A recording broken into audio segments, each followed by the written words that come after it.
दोन गोष्टी असू शकतात. एक, तुम्ही सगळ्यांनी आयुष्यात कधीच टाळ्या वाजवल्या नाही, किंवा दोन, आज दिवसभराचा उपवास धरला असेल आणि अंगात त्राण नसेल टाळ्या वाजवण्यासाठी. हरकत नाही, आपण त्या टाळ्या कशा काढायच्या हे आपल्याला माहिती. कारण महाराष्ट्रात मराठी भाषेच्या शब्दाबरोबर अनेक गोष्टींना खेळतात. शेतकऱ्यांचं गीत झालं. शेतकऱ्यांच्या गीतामध्ये जर तुम्ही शेतीशी निगडीत शब्द बघितले, शेती येते, बैलजोड येते, नांगर येतं, सगळ्या गोष्टी येतात. पण मग त्या शेतीच्या प्रोसेसमध्ये ज्या वेळेला आपण जातो, पेरणी, लावणी, कापणी असे सगळे शब्द आहेत. आणि हे सगळे शब्द तुम्हाला फिरवाल तसे फिरवतायत. शेतीतला हाच एक शब्द आपण उचलला, लावणी. हा शब्द ज्या वेळेला रंगमंचावरती येतो त्यावेळेला मात्र तो शेतीच्या पलीकडे जातो. असं म्हणतात अनेक जणांनी ह्या लावणीच्या पायी स्वतःच्या आयुष्याचा आनंदही करून घेतला आणि खुळखुळाही करून घेतला. पण ही लावणी आता केवळ तमाशांच्या फडात नाही तर पार महाराष्ट्रापासून 7 समुद्रापार विदेशापर्यंत पोहोचली. आणि या महाराष्ट्राच्या संस्कृतीच्या फेट्यामध्ये मानाचा शिरपेचाचा तुरा म्हणून या लावणीनं मानाचं स्थान मिळवलं. मराठीचा शब्दजल ज्या वेळेला पुढे जातं त्यावेळेला कार्यक्रमामध्ये असं म्हटलं जातं की जोपर्यंत खणखणीत लावणी होत नाही तोपर्यंत काही तुमच्या हातातून टाळी बाहेर निघत नाही. आणि म्हणून फुकाच्या टाळ्या तुम्हाला वाजवण्यासाठी मी काही तुम्हाला अगदी उद्युक्त करणार नाही किंवा तुम्हाला अगदी बळजबरीही करणार नाही. कारण ज्या वेळेला या रंगमंचावरती महाराष्ट्राच्या संस्कृतीचा वारसा सांगणारी पहिली बैठकीची लावणी तुम्हा सगळ्यांसमोर येईल त्यावेळेला आपोआपच तुमच्या हातातला टाळ्यांचा जोर आणि मुखातून शिट्ट्यांचा शीळ मोठ्या जोराने जाळेल. जोरदार टाळ्यांनी स्वागत करूया तुम्हा सगळ्यांसमोर आजच्या रात्रीतली ही पहिली लावणी, बैठकीची लावणी, लावण्यवती प्रज्ञा तुम्हा सगळ्यांसमोर घेऊन येत आहे.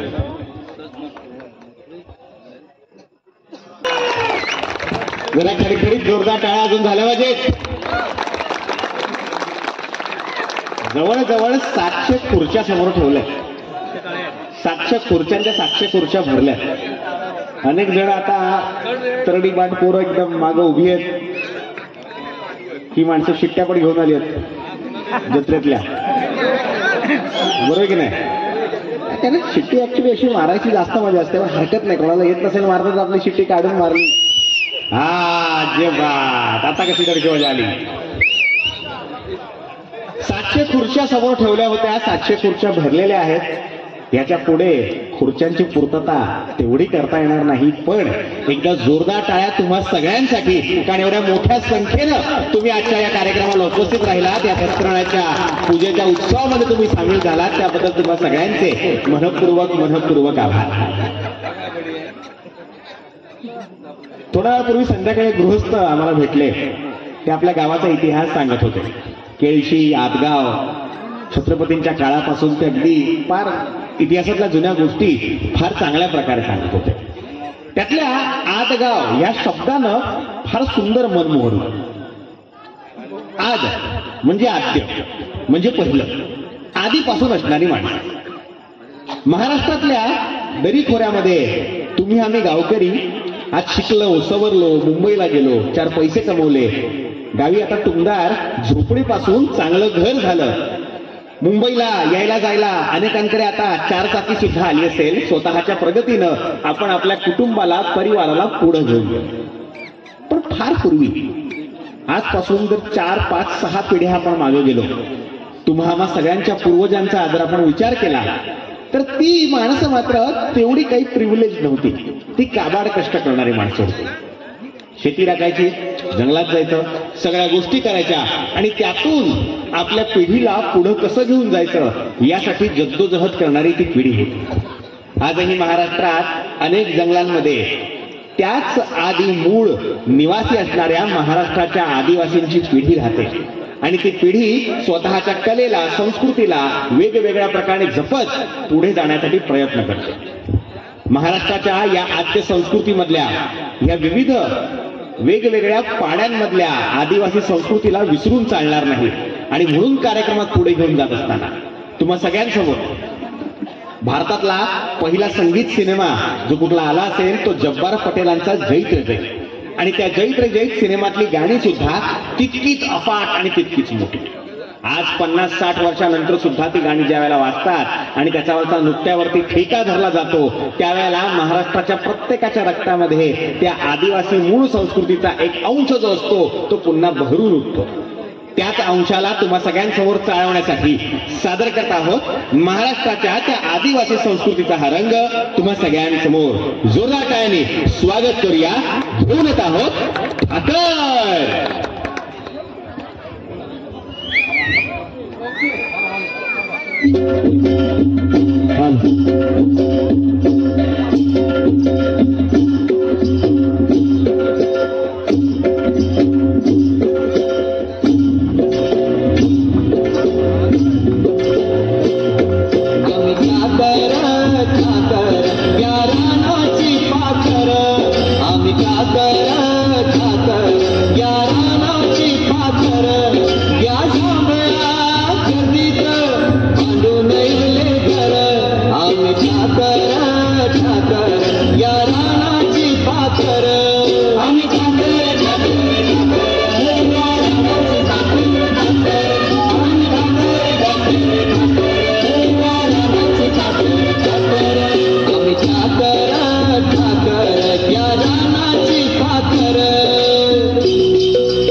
बराच वेळ झाला गाणी नृत्य डान्स बॅक टू बॅक तुम्हा सगळ्यांसमोर येत आहे. पण आता तुम्हा समोर येणार आहेत असे दोन कलाकार जे त्यांच्या कलेनं तुमच्या मनाचा ठाव घेण्याचा प्रयत्न करणार आहेत. बाप माणूस, शिवा अशा वेगवेगळ्या सिरियल मधून अनेक चांगली पात्र ज्यांनी तुम्हा सगळ्यांसमोर केली ते सुनील आणि अनेक सिनेमांना फार उत्तम प्रकारे सहाय्य करून स्वतःचा अभिनय असेल किंवा स्वतःच्या दिग्दर्शनाची कला असेल ज्यांनी फार मराठी आणि हिंदी वेब सिरीज मध्ये सुद्धा दाखवली असे भरत असे दोन कलाकार तुम्हा सगळ्यांसमोर आजचा रंगमंच साजरा करण्यासाठी येत आहेत. जोरदार टाळ्यांनी स्वागत करूया तुम्हा सगळ्यांसमोर सुनील आणि भरत या जोडगोळीचं. दादा या माईकचा आवाज ना थोडासा जास्त हलकासा कमी करा.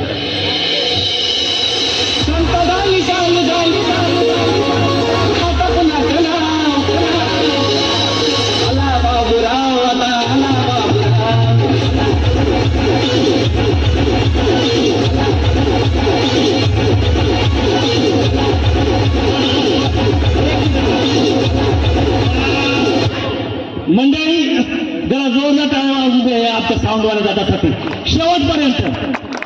क्या बात आहे मंडळी. सर्वप्रथम तुम्हा सगळ्यांना जय महाराष्ट्र. केळची गाव नक्की महाराष्ट्रात आहे ना मंडळी? हो काकी ताई दादा मामा आहे का नाही? मग आपला आवाज कसा बसला पाहिजे? पार मुंबईपर्यंत गेला पाहिजे. बोला जय महाराष्ट्र. जायला मंडळी जाऊ का मी इथून? हो तुम्ही तरी म्हटलं नाही की घासल्याशिवाय धार नाही तलवारीच्या पाठीला. अरे घासल्याशिवाय धार नाही तलवारीच्या पाठीला. आणि माझ्या मराठी माणसाशिवाय पर्याय नाही या महाराष्ट्राच्या मातीला, या महाराष्ट्राच्या मातीला. काय करा मंडळी आपण जय महाराष्ट्र कसं असलं पाहिजे? बोला जय महाराष्ट्र. आता खऱ्या अर्थाने कार्यक्रम केल्यासारखं वाटतंय बघा मंडळी. मी या कार्यक्रमाचा सांगाड्या माझ्याबरोबर आज एक सांगाड्या, त्याचं नाव आहे श्रीराव. हो एक नंबरचा आठाव डॅम दिसून आकळत माणूस आहे. हा जेव्हा पाहिलं तेव्हा माझी इज्जत काढत असते. पण जाऊ द्या म्हणजे लहानपणापासूनचा माझा मित्र येतो. अहो लगीन झालं तेव्हापासून काय खबर त्यानं मला दाखवलं नाही. पण आपल्या या गावामध्ये सत्यनारायणची महापूजा आहे. मग फुकटचं खायला भेटून आलेलं आहे. हो अशा या माझ्या मित्रासाठी बऱ्याच दिवसाला मी भेटायला आलेलो. बघूया तो कसं आहे. तर सुनीलराव, ए सुनीलराव कोण आहे रे भाडखाव?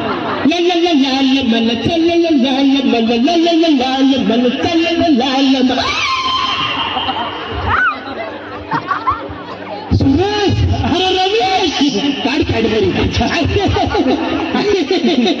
मंडळी. हा माझा लहानपणापासूनचा मित्र. पण मंडळी ह्याचं राहू द्या. इथं आलेल्या तमाम गर्दी रसिकांना, आम्हा सर्व कलावंतांकडनं हा मानाचा आणि सन्मानाचा मित्र.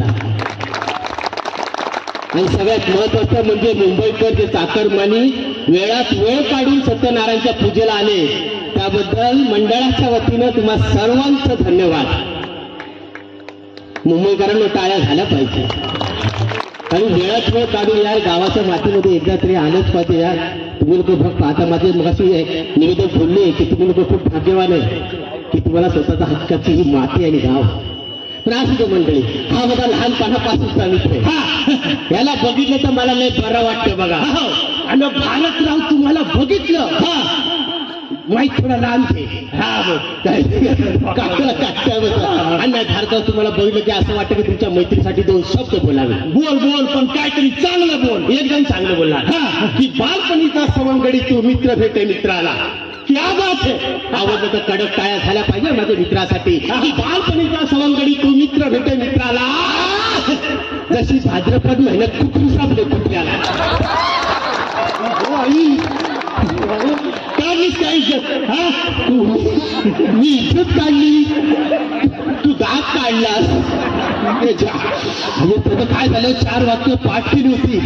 पण आज पहिल्यांदा तुझ्या साजऱ्याला इस्त्री बघितली म्हणजे 2 वाक्य घातला. 2 वाक्य घातलं. बस निमराव, तू माझ्यासाठी 2 शब्द बोलला तर आपण पण तुझ्यासाठी 4 शब्द बोलणार. 4.5? देवाने 7 फुटाचा बनवलाय. शब्द फक्त 4.5. बोल पण का जरा चांगलं बोल. एकदम चांगलं बोलणार आहे. की दुःखासाठी आपण आपल्या मैत्रीला वर्ष झाले 15. क्या बात आहे. मंडळी आवडलं तर सगळ्यांनी जोरदार टाळ्या वाजवल्या पाहिजे. आवडलं तर ऐक की सुख दुःखासाठी आपण आपल्या मैत्रीला वर्ष झाले 15. आपल्या मैत्रीला कुत्र्याची उपमा देतो. शाबास रे माझ्या काळ्या उंदरा. उंदीर काळं उंदीर ए सुकलेली घोस. जेव्हा बघा त्यांना सळा माझी इज्जत काढत असतो. मग माझ्या नावाने कशाला पण बोलतो. काय नाही श्रीराव, तुमचं नवीन लगीन झालं होतं पण तुमच्या घरी गेलो होतो. हो तुमच्या घरामध्ये नाव घेण्याचा कार्यक्रम चालू होता. हा नाव घेण्याचा कार्यक्रम चालला होता आणि त्यामध्ये तुमची बायको अरे काय तुमची बायको असू द्या का खर्चच तेवढा केलाय तिच्यावर. काय बोलतो किती रुपयाला दिली? काय विकायला काढली काही तिला? अरे खर्च करतो म्हणजे रोज ब्युटी पार्लरला पाठवतो. कुठं? गावच्या गिरणीत पिठाली भरून येते. अरे काय तुमची बायको काय मारायचं नाडी सांगता. अरे बायको माझी चुका फॅन्टीस पाठवतो. अरे लेका तुझ्या बायकोने तुझ्यासाठी अभिमानानं नाव घेतलं ना. म्हणजे माझ्या बायकोने माझ्यासाठी नाव घेतलं. मग काय रे काय नाव घेतलं? काय नाव घेतलं ऐक. हा इकडे इकडे. अच्छा ऐक. नाव काय नाव घेतलं? 100 खंडे. क्या बात आहे. 100 खंडे 14 झाले. सगळे फेटून मारी. गप्पू बारा मध्ये बोल नको ऐक. नाही नाही 100 खंडे. तू का अंडा काढून बाहेर उभा राहिला?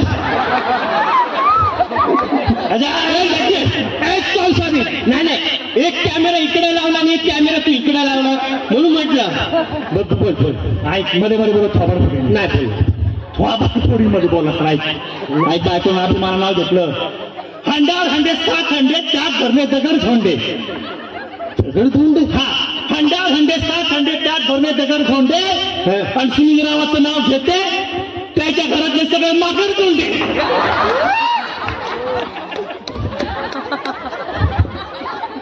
इकडे खास इकडे जेव्हा बघा तेव्हा माझी इज्जत काढत असतं. तुला 2 घास जात नाही का रे माझी? नाही बायकोनं नाव घेतलं. बायकोनं नाव घेतले. मंडळी माझी बायको माझ्यासाठी असं कधीच नाही बोलले. अभिमान आहे माझ्यासाठी ज्या मला. पण हा माझा असा मित्र आहे की माझी इज्जत काढण्यास व्हायला 2 घास जातो. पण असू दे मंडळी हा माझा लहानपणापासूनचा मित्र आहे. याची इज्जत मी 4 चौघात कधीच काढणार नाही. पण मंडळी ह्याची पण एक बायको एकच आहे. नशीब ती तरी भेटली. आणि मंडळी खरं सांगू स्त्री शिवाय पुरुषाच्या जातीला महत्व नाही. खरी गोष्ट आहे की म्हणतात ना प्रत्येक यशस्वी स्त्री मागं एका यशस्वी पुरुषामागे एखादी स्त्री असते. तसे ह्याच्या पण आयुष्य तसं झालंय. 30 वर्ष झालं माझ्या बरोबर बतावणी करतोय. तुम्हाला महत्व सांगतो ह्याच्या नशिबामध्ये जशी बाजी वहिनी आली. 30 वर्ष झालं माझ्या बरोबर बतावणी करतोय.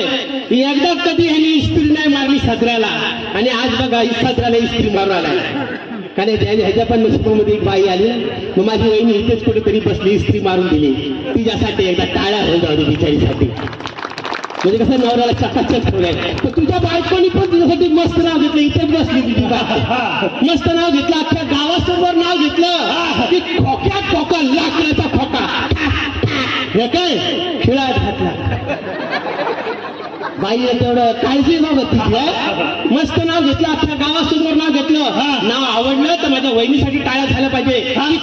खोका लाकडाचा खोका. मी ह्यांची गोरी मांजर आणि हा माझा सुकलेला बोका.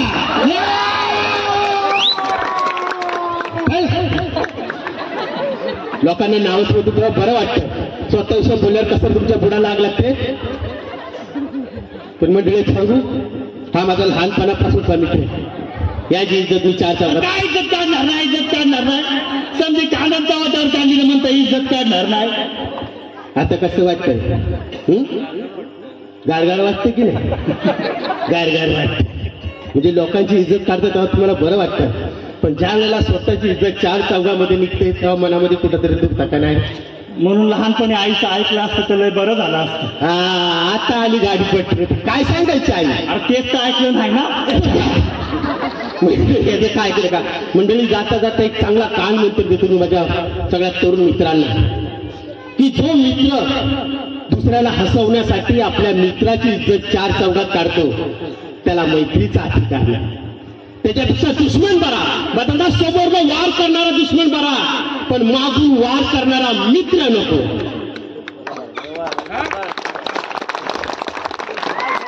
धन्यवाद मंडळी. तुमच्यासारखे जाणकार रसिक ज्या वेळेला मिळतात ना तेव्हा आमच्या सारख्यांचं कलेचं सार्थक होतं. आणि तुम्ही खरोखर जाणकार आहात म्हणून तुमच्यासाठी पुन्हा एकदा मानाचा मुजरा. म्हणून मंडळी जाता जाता एक बस हवा नको घालू सारखी. मंडळी जाता जाता एक शेवटचं नाव घेते. पण हे नाव नाही एक शायरी. मग त्यांना कार्यक्रमातून काहीतरी समाज प्रबोधन पण झालं पाहिजे म्हणून ही शायरी घेतो. आणि ही शायरी त्या मुलांसाठी आहे की ज्यांचा प्रेमभंग झाला की जीव द्यायला जातात. एका मुलीसाठी हाय ते पण आहे वाटतं बोलतो मी त्या मुलांसाठी शायरी घेतो. त्या मुलांना मी सांगला अरे द्या जीव, जीव द्या, पण कोणासाठी? अरे नाही नाही, ज्या आई वडिलांनी आपल्याला जन्माला घातलं त्या आई वडिलांसाठी जीव द्या रे. जीवनाचं सार्थक तू.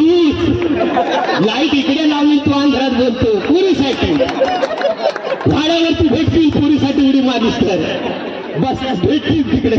असू दे लावले आपल्या मंडळी. त्या मुलांसाठी शायरी घेतोय.